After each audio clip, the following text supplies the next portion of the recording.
Lepo pozdravljeni še z moje oziroma naše strani. V Slovenski demokratski mladini, podmladku Slovenske demokratske stranke, menimo, da je zakon o malem delu nepotreben. Problematike visokošolskega izobraževanja ali statusa študentov ter brezposelnosti bi se zagotovo lahko lotili na tudi kak drug način ali z spremembami aktualne zakonodaje. Študentsko delo danes predstavlja dobre 3% trga dela. Malo delo pa bo povečalo ta procent na kar 30%. S tem se bo seveda povečala konkurenca za prosta delovna mesta malih delavcev, kjer bodo zagotovo študentje v diskriminatornem položaju.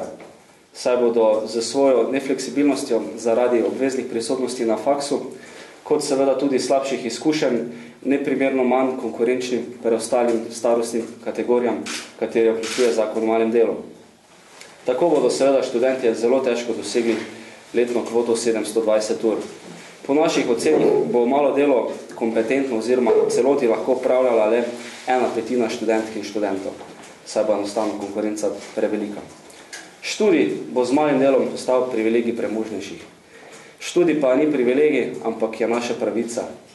Po nekih raziskavah mora dobra tretjina vseh študentk in študentov v naši državi delati, da lahko študira.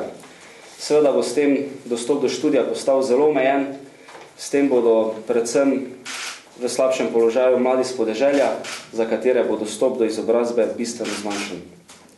Pozitivno sicer je, da se plačuje prispevki od vsakega dela. Moramo pa tudi vedeti, da država drastično povečuje samo obdavčitev študentskega dela oziroma malega dela, le to, ki je zdaj 16,8%, prehaja na celih 35%. Študent pa ne bo od tega imel niti ene osnovne socialne pravice, mogoče lahko le rečemo, da bo imel malo diskriminatorno plačevanje v pokojninsko blagajno. Namreč vemo, da 1 ura malega dela bo se štela za 40 minut pokojninske dobe. Vsi verjetno še ne veste, kaj pomeni številka 6535 evrov. To je letni prag revščine za eno starševsko gospodinjstvo v letu 2008. Letni maksimalni zaslužek malega delavca bo 5300 evrov neto. In to seveda v predpostavki, da bo delal res z maksimalnimi urnimi postavkami. Izračunki pa govori, da bo mali delavec delal po minimalni omejitvi po zakonu, to je 4 evre bruto, prinaša tam 3 evre neto, krat 720, se lahko seveda vprašamo, kdo od nas pa lahko preživi z 2200 oziroma 2300 evri neto letno. Mislim, da nihče. Malo delo oziroma mezno delo se bo kot anomalija nadaljeval tudi v prihodnje oziroma po izgubi statusa. Če do sedaj bil študent izkoriščen s študentskim delom, bo seveda izkoriščen še naprej z malim delom.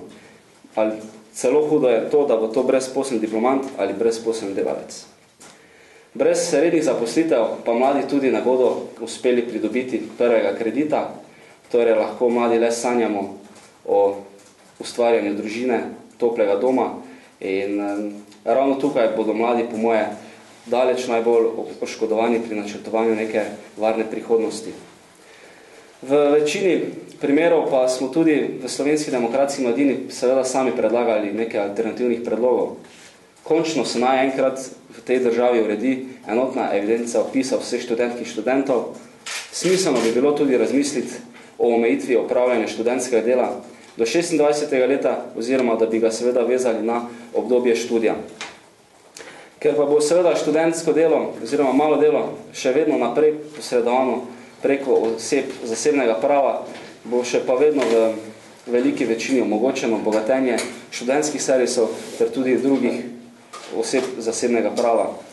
Žalosti nas, da se seveda te pristojnosti niso v celoti prenesle na Urad za zaposlovanje Republike Slovenije, ki se pa je malo sarkastično izraženo v letu 2008 zelo izkazal, saj je izdal celih 400 napotnic za opravljanje študentskega dela.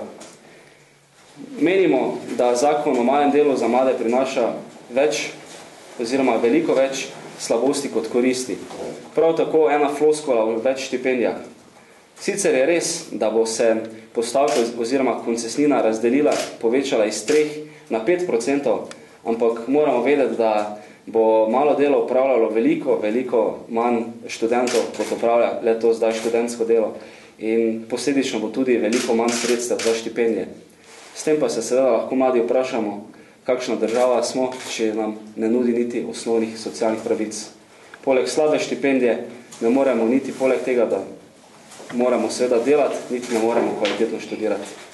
In zato smo se tudi v Slovenski demokratski mladini domislili, da zagotovo eden od sloganov, ki zelo dobro ponazori stanje mladih, oziroma ki zakon o malem delu ponazori stanje mladih, vsi enaki, ampak vsi lačni.